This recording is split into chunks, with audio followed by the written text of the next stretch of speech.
गणपति हमारे सनातन धर्म में प्रथम पूज्य देव है। हम गणेश जी की पूजा तो जरूर करते, लेकिन गणेश जी को समझते नहीं। सही कुंजी से गणपति नहीं खुलते तब तक पुत्र का उद्धार नहीं कर सकते। ना पिता जनक बनकर पुत्र का उद्धार कर सकता है। चाहे तुम्हें किसी भी शक्ति का अहंकार हो, रूप का अहंकार हो, रस का अहंकार हो, गंध का अहंकार हो, स्वाद का अहंकार हो, स्थापना करते हो, उनका आगमन करते हो, लेकिन आगमन कैसे करते हो और विसर्जन कैसे करते हो? गंदे गानों के साथ। प्रकृति को नाश कराने वाले जो तत्व है, रसायन है, उससे उनका आगमन किया जाता है।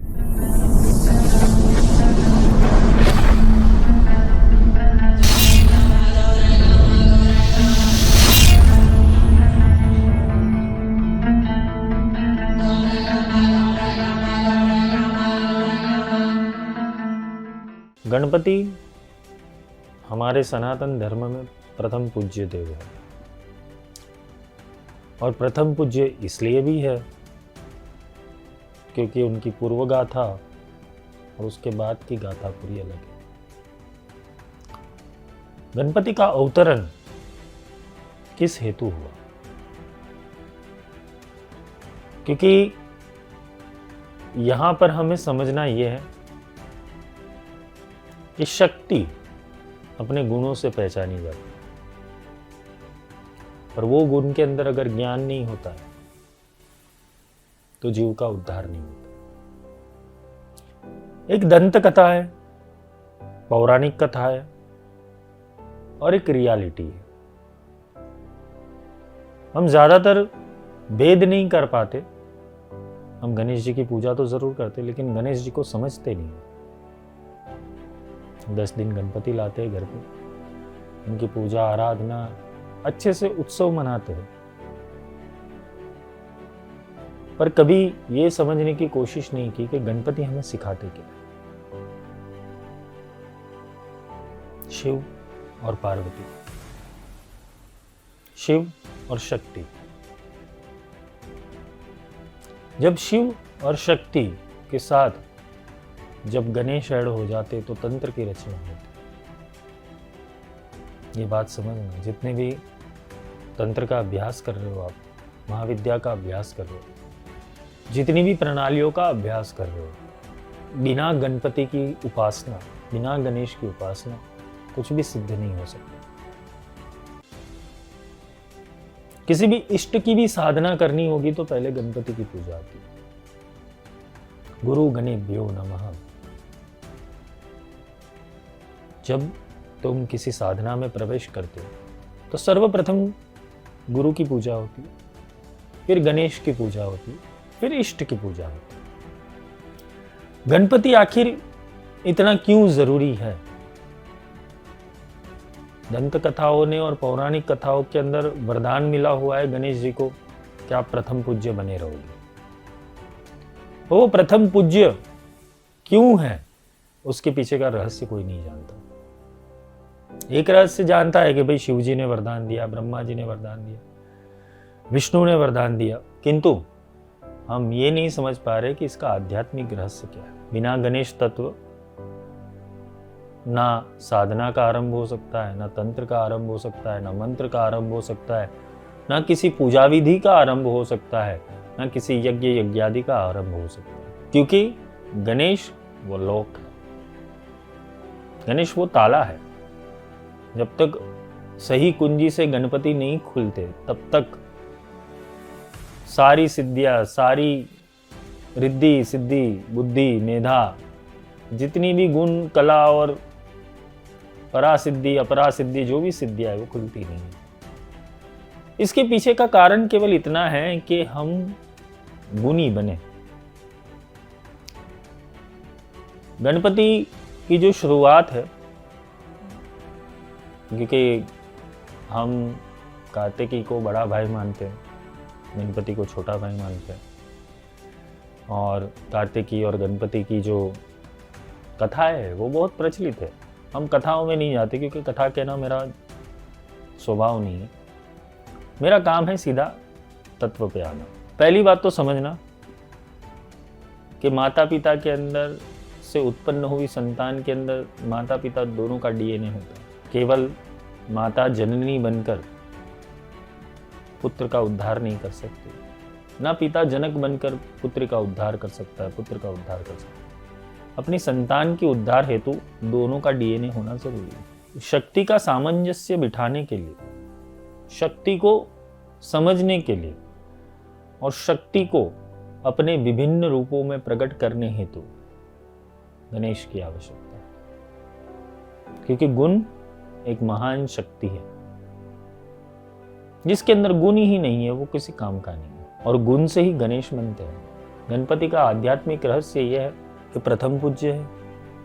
वो प्रथम पूज्य इसलिए है कि हमारा जो मूलाधार चक्र है वो शरीर के अंदर का प्रथम चक्र है, क्योंकि शक्ति की धारा ऊपर से नीचे की ओर वहन करती है, और नीचे का जो पहला चक्र है वो मूलाधार है। अगर हमें खुद को भी साधना है, आत्मा को भी साधना है, परमात्मा को भी साधना है, सिद्धियों को भी साधना है, किसी भी मंत्र तंत्र यंत्र को किलित करना है, तो बिना गणपति नहीं हो सकता, बिना गुण नहीं हो सकता।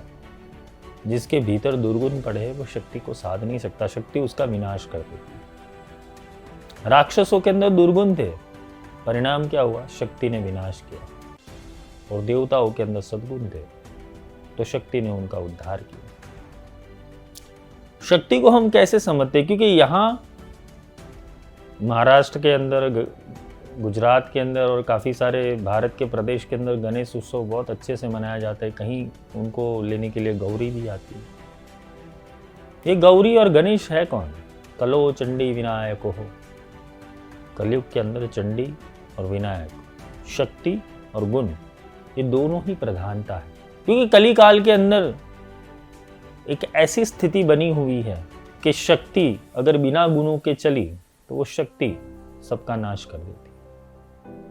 चाहे वो शक्ति राजनीतिक के रूप में हो, चाहे वो शक्ति प्रशासन के रूप में हो, चाहे वो शक्ति कार्यकर के रूप के अंदर हो, चाहे वो शक्ति भक्त के रूप में हो, चाहे शक्ति वो साधक के रूप में हो, गुण बिना की शक्ति अधूरी है। अब माँ पार्वती ने पुत्र प्राप्ति हेतु अपने शरीर के मैल से गणेश की रचना की। अब शक्ति के अंदर भाव है, शक्ति के अंदर ज्ञान नहीं है, शक्ति के अंदर भाव है, और भाव से वो किसी भी चीज का क्रिएशन कर सकती है। जैसे हम भाव से भक्ति करते हैं, और भक्ति करने के बाद होता क्या है, हम किसी भी देवताओं की इमेजेस या कल्पना शक्ति के द्वारा हम वो देवताओं के साथ उठते, बैठते हैं, जागते, सोते हैं, उनको लाड लड़ाते, उनकी पूजा करते। ये सब भाव के विषय हो गए। और भाव के विषय से परमात्मा भाव से जरूर चलता है, लेकिन परमात्मा की पूर्ण प्राप्ति के लिए दूसरा एलिमेंट भी जरूरी है, जिसे ज्ञान कहते हैं। पार्वती ने गणेश की रचना कर दी, एक पुत्र बना दिया, एक शक्ति पुत्र कहलाए वो, गौरी नंदन, हनुमान जी अंजना नंदन। तो शक्ति प्राधान्य युग थे हमारे पास, शक्ति का नाम लिखा जाता था। गंगा पुत्र विष्णु, देवकी नंदन वसुदेव, देवकी नंदन कृष्ण, यशोदानंदन कृष्ण, कौशल्यानंदन राम। तो हमारे अवतार भी माँ के नाम से पूजे गए हैं। उसका कारण क्योंकि माँ गुण देती और पिता ज्ञान देता। अब ये तो पार्वती थी, आदिशक्ति थी, और आदिशक्ति ने अपने मैल से गणेश की रचना कर दी, एक दिव्य तेजोमय और शक्तिशाली पुत्र की रचना की, जिसको कुछ भी इस संसार की बाधा अवरोध नहीं कर सकती। उसके लिए केवल और केवल माँ के वचनों को पालन करना, उनके आदेश का पालन करना, वही लिखा था। अब बात आ गई कि महादेव आए वहाँ पर। हमने सबने कथा तो सुनी हुई है। अब महादेव आए, उनको जाना था अंदर, शक्ति से मिलना था, ज्ञान और शक्ति का संयोग बिठाना था। अब बीच में आ गया शक्ति का ही गुण, जो शक्ति के आदेश से चल रहा है, शक्ति के आदेश का नियमन कर रहा है, पर उसके अंदर ज्ञान नहीं है। काफी बार होता है, कुछ दुर्बुद्ध साधक होते हैं जो सिद्धियों और शक्तियों को प्राप्त करने के बाद उसका विनियोग नहीं कर पा रहे, उसको सही रूप में प्रकट नहीं कर पा रहे। वो लोगों की दुर्दशा के ऊपर तुले होते हैं।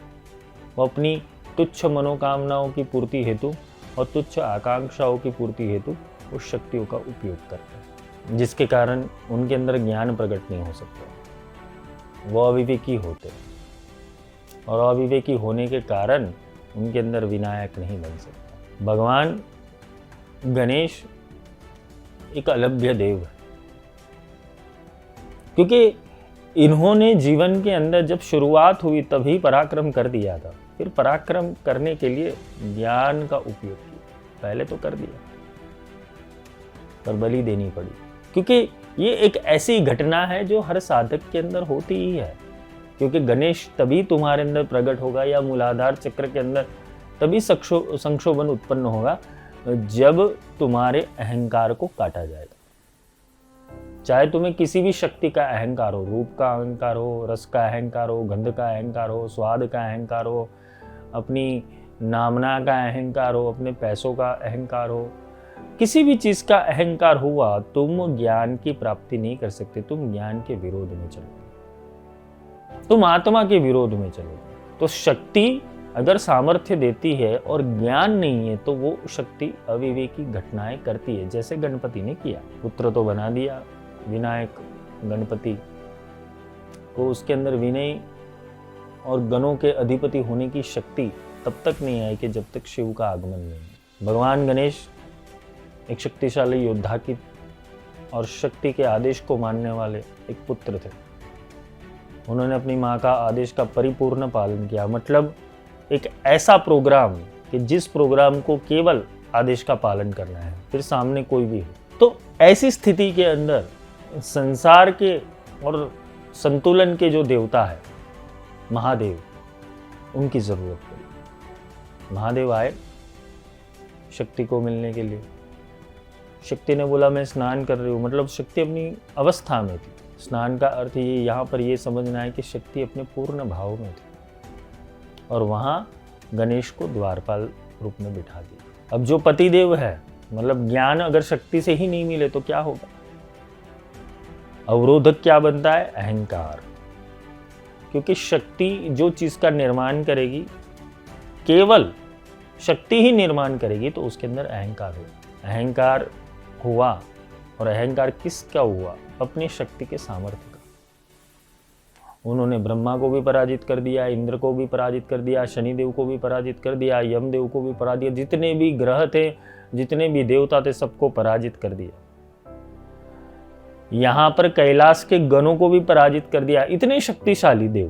पर जब बात आ जाती है आत्मज्ञान की, तो बिना आत्मज्ञान शक्ति का पुत्र भी क्यों ना हो, वो विध्वंसी करेगा। इसलिए त्रिशूल से उनका मस्तक काटा गया। मस्तक अहंकार का प्रतीक है। जब अहंकार टूटता है, और अहंकार जब टूटने के बाद उसका सर्जन होता है, उसका विशेष सर्जन। विसर्जन का अर्थ ये नहीं होता है कि भाई किसी को गंगा में डाल दिया, पानी में डाल दिया, जल में प्रवाहित कर दिया, समुद्र में प्रवाहित कर दिया। विसर्जन का अर्थ दूसरा भी हो सकता है, विशेष सर्जन करना। हम लोग क्या करते, 10 दिन बप्पा को बिठाते, फिर क्या करते, 10 दिन के बाद वो किस हालत में जाएंगे पता नहीं, पर किसी तालाब के अंदर, नदी के अंदर उनकी मूर्ति को फेंक के आते। विसर्जन भी ढंग से नहीं होता। देवताओं की दुर्दशा है आज। मैं ये आगे कंटिन्यू करूंगा आध्यात्मिक रहस्य, चिंता मत करना। लेकिन आज विषय कुछ ऐसा है कि तुम प्रथम पूज्य देव को बुलाते हो, प्रकृति के देव को बुलाते हो, उनको स्थापना करते हो, उनका आगमन करते हो। लेकिन आगमन कैसे करते हो और विसर्जन कैसे करते हो? गंदे गानों के साथ, बॉलीवुड के गानों के साथ तुम उनका आगमन करते हो। ना होने वाली घटनाएं हो रही, अश्लील डांस हो रहा है, भगवान को गंदे गंदे गाने सुनाए जा रहे हैं। अब वो भगवान तुम्हारा क्या हालत करेगा? प्रकृति का विनाश इसलिए ही हो रहा है आज जितनी भी तबाहियां हो रही है, इसकी वजह से कि देवताओं का जो विवेक है, देवताओं का जो अमान्य है, वो अच्छे से संभाल नहीं पा रहे हम। इसका विरोध भी जरूरी है, लेकिन विरोध करे कौन? क्योंकि सब एक नाव के ही सवारी है। जिनको भगवान मानते हो उनके साथ गंदा व्यवहार किया जाता है।